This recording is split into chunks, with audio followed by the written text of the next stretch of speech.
Assalamualaikum warahmatullahi wabarakatuh. Saya Siti Hartia Reski, mahasiswi Universitas Cyber Asia dengan NIM 24020101037 kelas MJ 702, mata kuliah Manajemen Keuangan Internasional akan mempresentasikan beberapa poin yang masuk dalam pembahasan UAS Manajemen Keuangan Internasional. Di sini ada 6 poin.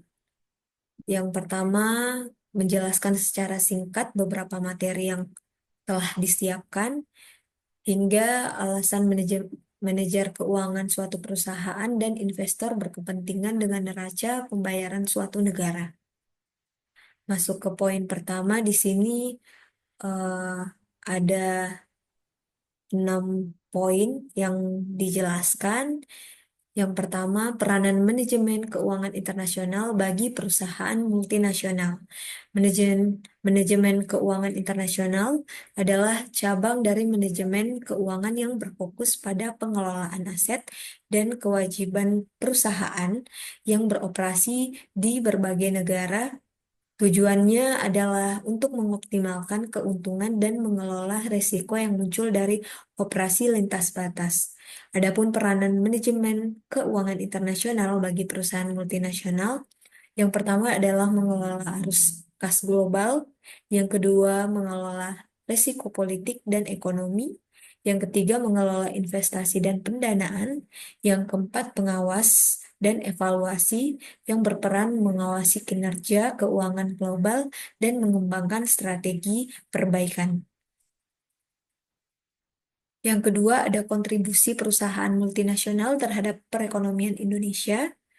Perusahaan multinasional adalah entitas bisnis yang beroperasi di beberapa negara dan memiliki fasilitas produk serta cabang di berbagai wilayah di seluruh Indonesia. Perusahaan multinasional memberikan kontribusi signifikan terhadap pertumbuhan ekonomi seperti meningkatkan pertukaran perdagangan, meningkatkan produktivitas masyarakat, investasi asing, membuka lapangan kerja, mentransfer teknologi, hingga membantu pembangunan nasional. Peran perusahaan multinasional sendiri sebagai upaya untuk membantu pertumbuhan ekonomi nasional di Indonesia. Dengan adanya peran dari perusahaan multinasional, itu sangat berdampak positif terhadap ekonomi nasional di Indonesia. Salah satu contohnya yaitu PT Nestle. PT Nestle Indonesia ini perusahaan yang bergerak di bidang penjualan produk kebutuhan sehari-hari termasuk makanan, minuman, dan obat-obatan, sehingga dalam tujuannya sendiri yakni memberikan produk berkualitas, bergizi, dan lezat bagi masyarakat Indonesia yang lebih sehat. Nestle juga sangat berkontribusi terhadap pertumbuhan ekonomi, khususnya di Indonesia, serta memberikan kebermanfaatan bagi masyarakat Indonesia. Selain berinvestasi, Nestle juga berkontribusi atas program yang bertujuan sebagai upaya dalam mewujudkan masyarakat Indonesia yang lebih sehat melalui strategi creating share value, di mana Nestle percaya jika ingin mencapai kesuksesan perusahaan harus bermanfaat bagi masyarakat luas, tidak hanya bermanfaat bagi pemegang saham Nestle saja. Poin ketiga yakni analisis kemungkinan penyatuan mata uang ASEAN. Asosiasi ASEAN telah menjelajah kemungkinan mata uang tunggal untuk wilayah tersebut selama beberapa tahun terakhir. Meskipun gagasan ini memiliki keuntungan, namun juga ada kekhawatiran tentang kelayakan terutama negara-negara dengan mata uang yang lebih lemah seperti Indonesia. Ini ada beberapa keuntungan mata uang tunggal untuk Indonesia. Yang pertama, integrasi ekonomi yang lebih besar, biaya transaksi yang lebih rendah, peningkatan perdagangan, stabilitas yang lebih rendah, investasi yang meningkat, kerugian mata asing tunggal untuk Indonesia juga ada beberapa poin. Yang pertama, adanya kehilangan kemandirian kebijakan moneter, tingkat pengembangan ekonomi yang berbeda, potensi inflasi, biaya penyesuaian, hingga tantangan politik. Dalam kesimpulannya, mata uang tunggal ASEAN dapat memberikan manfaat bagi Indonesia seperti integrasi ekonomi yang lebih besar dan peningkatan investasi. Namun, ada juga kerugian yang signifikan yang harus dipertimbangkan seperti kehilangan kemandirian kebijakan moneter dan potensi inflasi. Seperti yang terlihat dalam studi kasus, mata uang tunggal dapat memberikan manfaat dan tantangan dan pertimbangan yang cermat harus diberikan pada kesiapan dan persiapan untuk langkah tersebut.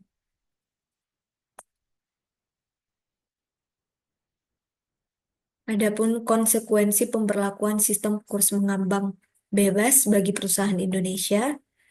Nah, kurs mengambang adalah salah satu sistem nilai tukar yang digunakan untuk menentukan harga mata uang suatu negara. Salah satu menjadi faktor penting dalam kurs mengambang adalah keadaan valuta asing.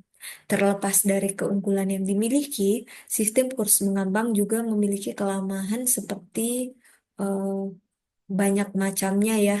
Ini adapun kelemahan yang dimiliki yakni cadangan devisa harus selalu siap digunakan sewaktu-waktu. Selain itu, sistem ini juga tidak bisa menyelesaikan permasalahan neraca pembayaran, atau perdagangan selamanya. Di sisi lain, sistem kurs ini dapat memicu timbulnya praktik spekulasi yang semakin bebas dan berpotensi menyebabkan depresi apabila diterapkan di negara berkembang. Adapun dampak posisi neraca pembayaran pada kurs tukar mata uang, ada dua dampak positif dan dampak negatif. Yang pertama, dampak positifnya yakni kenaikan nilai tukar. Yang kedua, stabilitas kurs. Yang ketiga, peningkatan kepercayaan investor. Dengan surplus neraca pembayaran menunjukkan kemampuan negara mengelola ekonominya, meningkatkan kepercayaan investor. Adapun dampak negatifnya, yang pertama penurunan nilai tukar, yang kedua inflasi, yang ketiga ketergantungan pada utang luar negeri. Defisit neraca pembayaran berkepanjangan dapat memaksa negara mengambil utang luar negeri dan meningkatkan resiko resiko yang lain. Di sini ada penerapan metode translasi dalam penyusunan laporan keuangan MNC. Yang pertama itu ada metode nilai tukar tunggal. Nah, metode ini mengaplikasikan nilai tukar tunggal harga penutupan atau harga saat ini terhadap semua saham dan eh, mata uang asing. Yang kedua, metode nilai tukar ganda itu mengkombinasikan kurs saat ini dan kurs historis dalam proses translasi mata uang asingnya. Yang ketiga, metode current dan non-current. Yang keempat, ada metode moneter dan non-moneter. Yang kelima, ada metode kurs sementara, yakni translasi mata uang asing tidak mengubah sifat sebuah item yang dihitung. Hal tersebut hanya mengubah unit perhitungannya saja. Nama pada metode kurs sementara ini, item moneter seperti kas, piutang, utang ditranslasikan dalam bentuk kurs nilai saat itu. Adapun manfaat yang diperoleh dari pembahasan PowerPoint ini, manfaat dari beberapa materi yang telah dijelaskan, selain dapat pengetahuan terkait 6 materi tersebut, manfaat lainnya yakni dapat membantu dan memprediksi kejadian-kejadian internasional, dampak-dampak kejadian internasional terhadap keputusan keuangan perusahaan, keputusan keuangan optimal dalam skala global, dan mengetahui siklus ekonomi dunia. Adapun argumen yang menyatakan bahwa munculnya MNC telah mendobrak doktrin dari teori keunggulan komparatif. Teori keunggulan komparatif adalah teori ekonomi yang menjelaskan bahwa suatu negara, perusahaan, atau individu dapat menghasilkan barang dan jasa dengan biaya peluang lebih rendah daripada mitra dagangnya. Teori ini dikemukakan oleh ekonom Inggris David Ricardo dan pertama kali diperkenalkan dalam buku Principle of Politic Economy and Taxation pada tahun 1817. Dalam perdagangan internasional yang didasarkan pada keunggulan kooperatif, negara-negara dapat memperoleh hasil material lebih tinggi. Nah, melalui keunggulan kooperatif ini, negara-negara dapat meningkatkan margin keuntungan mereka dalam perdagangan internasional.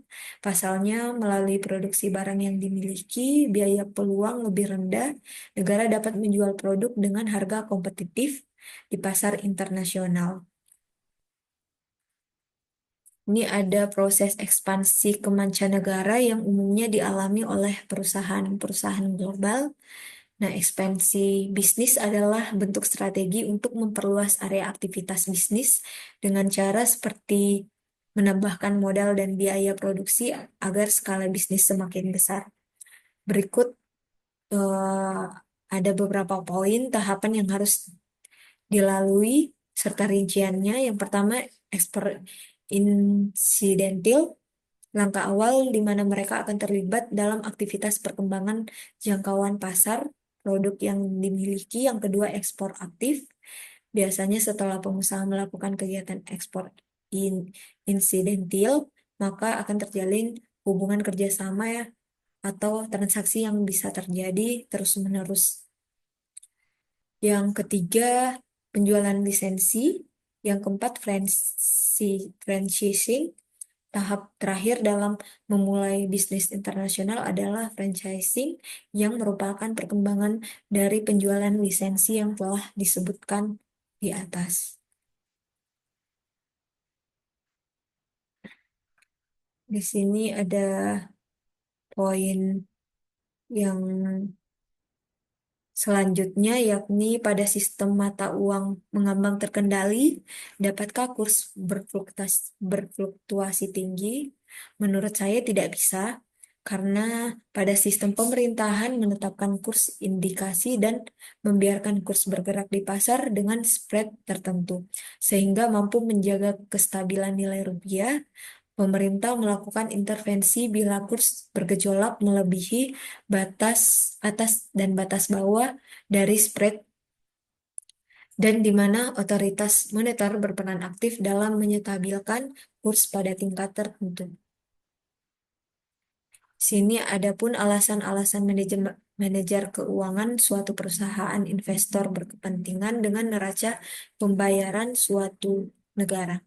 Neraca pembayaran adalah suatu catatan yang berisi tentang seluruh transaksi ekonomi atau perdagangan internasional yang telah dilakukan dalam kurun tertentu.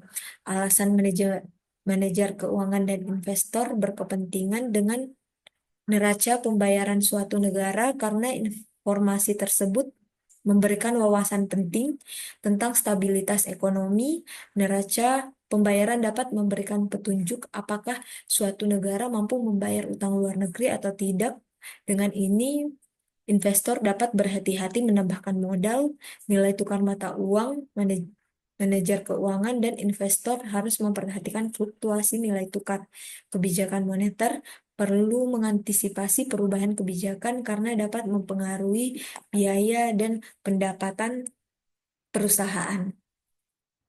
Baik, ini daftar pustaka saya sudah cantumkan di halaman PPT saya. Cukup sekian dari presentasi saya. Lebih dan kurangnya mohon dimaafkan. Wabillahi taufiq wal hidayah. Wassalamualaikum warahmatullahi wabarakatuh.